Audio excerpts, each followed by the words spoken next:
പ്രിയ സുഹൃത്തുക്കളെ, ഒരു കാര്യം പറയാൻ വേണ്ടിയിട്ടാണ് നമ്മളിപ്പോൾ ഈ വീഡിയോയിൽ വന്നിരിക്കുന്നത്. ഞാൻ കുറച്ച് വാഴ വച്ചിട്ടുണ്ട്. അപ്പോൾ ഇന്ന് അവധി ദിവസമൊക്കെ ആയതുകൊണ്ട് കുറച്ച് വളം ഇടാമെന്ന് കരുതി അല്പം എല്ലുപൊടി വാങ്ങിക്കാനായിട്ട് നമ്മൾ കടയിൽ ചെന്നു.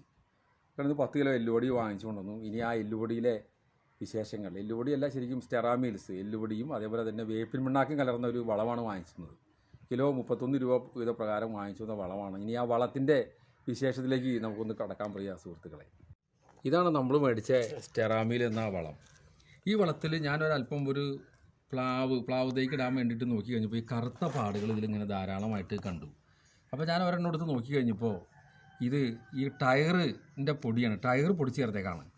ഞാനത് അല്പം വാരി മാറ്റി വെച്ചിട്ടുണ്ട്. നിങ്ങൾക്ക് കണ്ടാൽ മനസ്സിലാവും. ഇത് കണ്ടോ, ഇത് ശരിക്കും ടയറിൻ്റെയും അതുപോലെ പ്ലാസ്റ്റിക്കും, ടയർ, ഹവായ് ചെരുപ്പിൻ്റെ വേസ്റ്റ് എന്ന് വേണ്ട നമ്മുടെ നാട്ടിൽ കിട്ടാവുന്ന പ്ലാസ്റ്റിക്കിൻ്റെ വേസ്റ്റുകൾ മുഴുവൻ ഇതിൽ ആഡ് ചെയ്തേക്കാണ്. പ്രിയ സുഹൃത്തുക്കളെ, കർഷക സുഹൃത്തുക്കളെ, നിങ്ങളൊന്ന് ശ്രദ്ധിക്കുക. ഇതൊക്കെ തമിഴ്നാട്ടിൽ നിന്ന് വന്ന വളങ്ങളാവാനാണ് സാധ്യത. ഇത് ശരിക്കും ഒരു പ്ലാസ്റ്റിക്കിൻ്റെ തുണ്ടാണത്.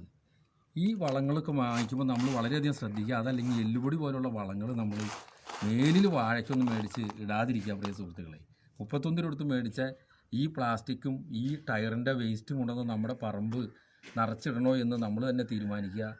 കർഷക സുഹൃത്തുക്കളെ, ഇതൊന്ന് ഷെയർ ചെയ്ത് ബന്ധപ്പെട്ട അധികാരികളെ അറിയുന്നത് വരെ ഒന്ന് ഷെയർ ചെയ്യുകയും ചെയ്യുക.